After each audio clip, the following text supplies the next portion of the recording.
Hello and welcome to Arnie's Short Stories. I hope you enjoy this story.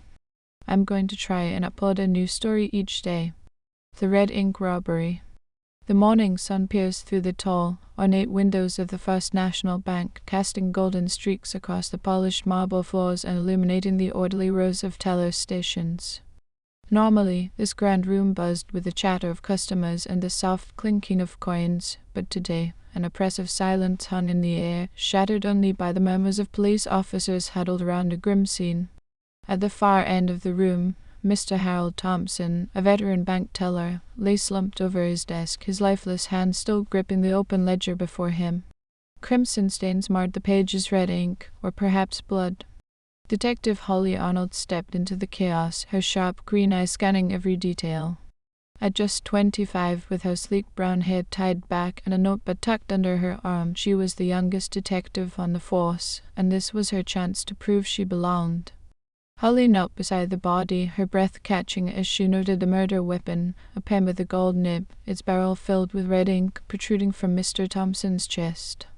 The ledger beneath him was a mess of numbers, columns of black ink meticulously recorded, yet several transactions were circled in that same vivid red. Holly's mind raced. She wasn't just a detective. Before joining the force, she'd earned a degree in accounting, a skill that now hummed with curiosity. Why red ink? Was it a habit of Mr. Thompson's, or a clue to something darker? Detective Arnold. Sergeant Miller, her superior, loomed over her, his bushy brows furrowed. "What's your take?" she roused.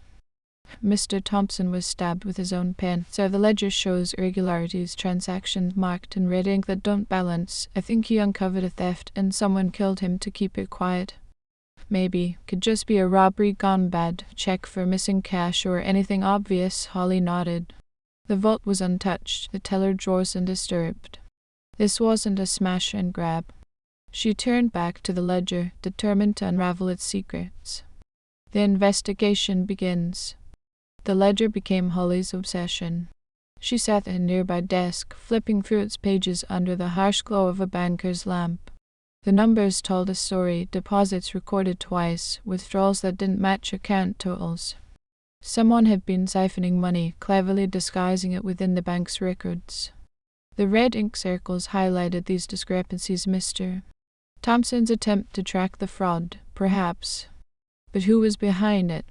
Her thoughts were interrupted by Mr. Edward Jenkins, the bank manager, a stout man with sweat beading on his forehead despite the cool morning. "Detective, this is a tragedy, Harold. Mr. Thompson was invaluable. Who could do this? I intend to find out," Holly said. "Who had access to the bank after hours?" "Myself, Mr. Thompson, and Miss Evelyn Carter, another teller, the cleaning staff too. But they don't enter the offices, and last night I left at 6. Harold said he'd lock up after some paperwork. Miss Carter was gone by 4, so he was alone, as far as I know, but Mrs. Lopez, the cleaning lady, might have seen something. She arrives around 8. Jenkins' nervous fidgeting didn't escape her notice. Was it guilt, or just shock? She found Mrs. Lopez in the lobby, a small woman wringing her hand. "Mrs. Lopez, what happened last night? I was sweeping when I heard voices from Mr. Thompson's office, arguing. I didn't want trouble, so I kept working. Then a loud thud and silence. I thought he dropped something. When I checked later, the office was locked and no one answered. I figured he'd left. Whose voice was it? A man's, but not Mr. Jenkins. His is deeper. I couldn't tell more."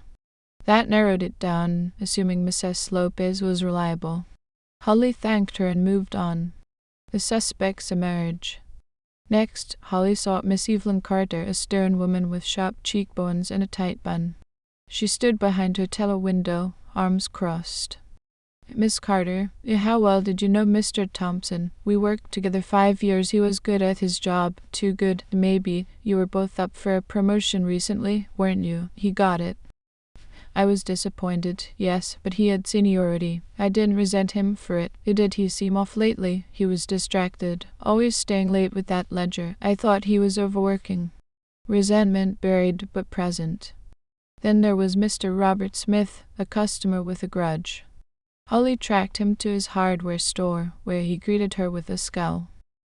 Mr. Smith, you argued with Mr. Thompson yesterday. What happened? He denied my loan, said I lacked collateral. I told him I'd take my money elsewhere, but he didn't care. I was mad, but I didn't kill him. Where were you last night? 8 to 10. Home, watching baseball. My neighbor, Tom, was with me. Ask him. 3 suspects: Jenkins, nervous and evasive; Carter, bitter beneath her calm; Smith, angry and volatile. Motives aplenty, but evidence was thin. Cracking the code. Back at the bank, Holly returned to the ledger. The red ink markings gnawed at her. There was more here. She squinted at the transaction codes: P12L3W5, 45L7W12, P87L91. Not standard bank formats. Then it clicked to book cipher. Each code pointed to a page, line, and word in a specific text. Mr. Thompson had left a message. She rifled through his desk, pulling out a worn copy of The Adventures of Sherlock Holmes. Perfect for a meticulous man with a detective streak. Heart pounding, she decoded the first code, page 12, line 3, word 5 of the. Next, page 45, line 7, word 2, thief. Piece by piece it formed. The thief is Jenkins. Jenkins. Holly's pulse quickened.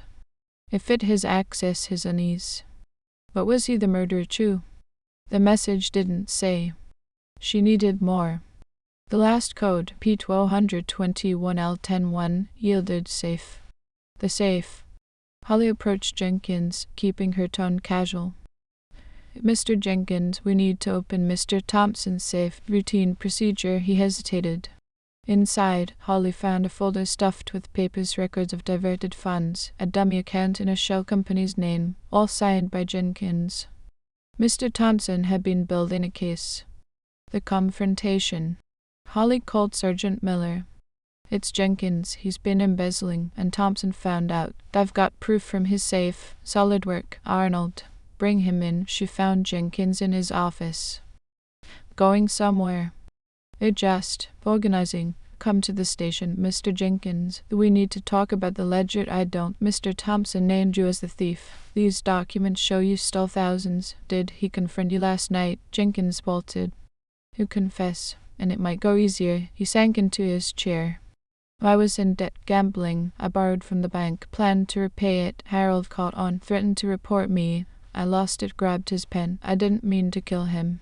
Case closed. Triumph. As officers cuffed Jenkins, Miller clapped Holly's shoulder.